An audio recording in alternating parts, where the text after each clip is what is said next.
sekolah kini menjadi klaster COVID-19. Temuan kasus COVID-19 saat pembelajaran tatap muka kian mengemuka.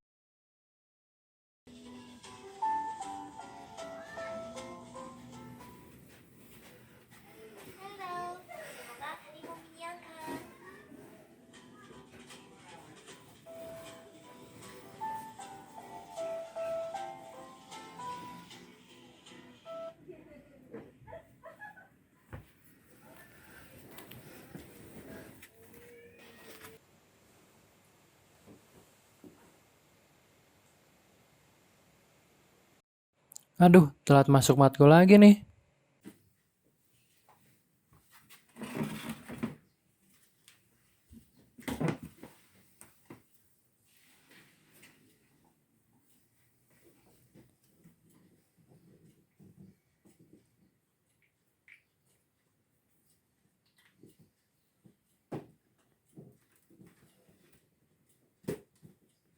Hai guys, it's me Mei and welcome back to my vlog. Aku ini mahasiswa rajin loh dari Prodi Pendidikan Multimedia. Tapi bohong. Kegiatan sehari-hari saya ya gini. Bangun tidur ku terus mandi. Tidak lupa menggosok gigi. Habis mandi ku baca jurnal supaya menjadi pintar. Bye-bye.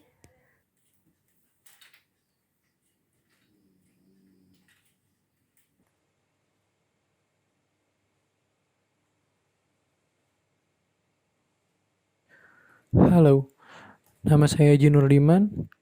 Saya adalah mahasiswa baru dari Pendidikan Multimedia.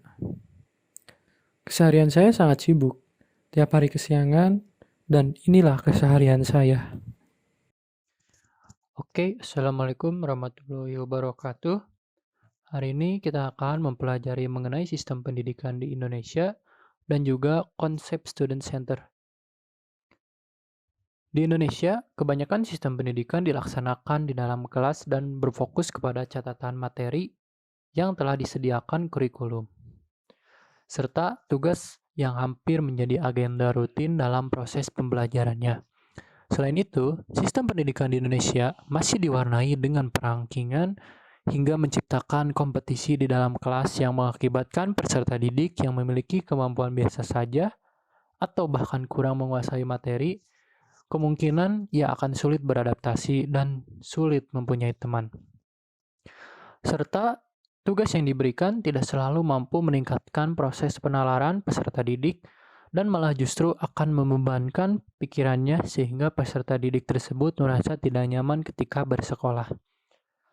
Lalu selanjutnya mengenai student center. Student center ini untuk menyikapi tantangan pendidikan di abad 21, siswa dituntut untuk mampu menyelesaikan masalah dengan kreatif dan komunikasi yang baik dalam kehidupan sehari-hari melalui pengetahuan yang diperolehnya. Maka dari itu, paradigma pembelajaran di dalam kelas perlu diubah dari teacher center menjadi ke konsep student center. Nah, itulah pembahasan hari ini mengenai sistem pendidikan di Indonesia dan juga konsep student center. Untuk mengimplementasikan konsep tersebut, Bapak akan membuat kelompok agar kalian bisa berdiskusi serta mengkaji materi ini dengan cara mewawancari orang di sekitar Anda mengenai materi tersebut. Mungkin sekian, terima kasih. Assalamualaikum warahmatullahi wabarakatuh. Halo Mei, kamu mau gak sekolah sama aku Mei? Hayu. Oh iya, menurut kamu kandidat narasumber yang bakal kita wawancarai mau yang kayak gimana ya kriterianya? Gimana kalau misalnya narasumbernya pelajar seperti kita? Jadi kita bisa melihat perspektif mereka yang mungkin aja berbeda dari kita. Gimana nih, setuju gak? Setuju aja sih. Kayaknya kita butuh 2 atau sampai 3 narasumber aja. Biar tidak terlalu banyak dan tidak terlalu sedikit juga deh kayaknya. Oke. Assalamualaikum warahmatullahi wabarakatuh. Selamat sore Akang Teteh. Sebelumnya saya mengucapkan terima kasih kepada Akang Teteh yang telah menyempatkan waktunya hadir dalam wawancara ini. Mungkin sebelum masuk ke pertanyaan, Akang Teteh boleh nih sebutkan identitas Akang Teteh. Nama saya Muhammad Dafar Handika, statusnya sekarang sebagai mahasiswa di salah satu universitas yang ada di Bandung. Lalu saya berdomisili di Bandung. Bismillahirrahmanirrahim. Assalamualaikum warahmatullahi wabarakatuh. Perkenalkan, nama saya Putri Sofiatul Maula. Waalaikumsalam warahmatullahi wabarakatuh. Saya dari kelas 3 PGSD dari UPI Kampus Cibiru juga.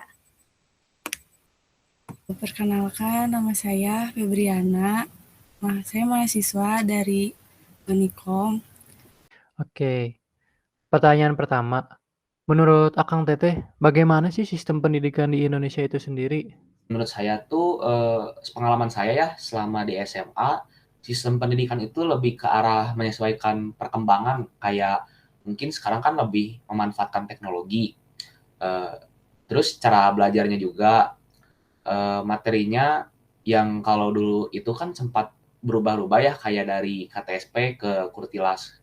Kalau misalkan sistem pendidikan di Indonesia itu sendiri, menurut saya sudah cukup baik gitu ya, karena sudah menerapkan kurikulum yang ada gitu ya, dimana kan kurikulum yang ada di Indonesia juga berubah-ubah gitu ya, dari mulai kurikulum yang zaman dulu sampai kurikulum 2013 sekarang gitu ya. Jadi saling berubah-ubah, tapi di Indonesia itu tetap mengikuti gitu ya akan adanya kurikulum, dan guru-gurunya juga tetap ya sesuai dengan kurikulum yang ada gitu tuh, tetap menjalani gitu. Jadi menurut saya sistem pendidikan di Indonesia juga sudah cukup baik gitu ya.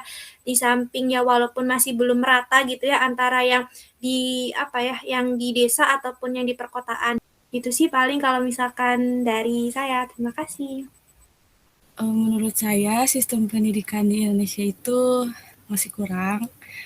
Karena menurut pengalaman saya, gurunya tuh lebih mementingkan nilai gitu, terus menyamaratakan bahwa semua siswa itu semua harus bisa semua pelajaran gitu kan, sedangkan kita tuh punya kemampuannya masing-masing kan, ada yang bisa di akademik atau di non-akademik gitu. Oke, terima kasih nih atas jawaban yang luar biasa. Mungkin untuk pertanyaan kedua boleh dari Teh Mei. Baik, untuk pertanyaan kedua, bagaimana sih pendapat Akang dan Teteh tentang sistem student center yang saat ini diterapkan di Indonesia? Kalau mengenai student center sih menurut saya ada plus minusnya gitu ya. Karena kalau menurut saya pribadi, positifnya tuh kita lebih bisa untuk mandiri pembelajarannya. Namun kalau minusnya sih menurut saya, kita yang mencari materinya gitu, takutnya malah materi itu tidak sesuai dengan pelajarannya, kayak out of the topic gitulah.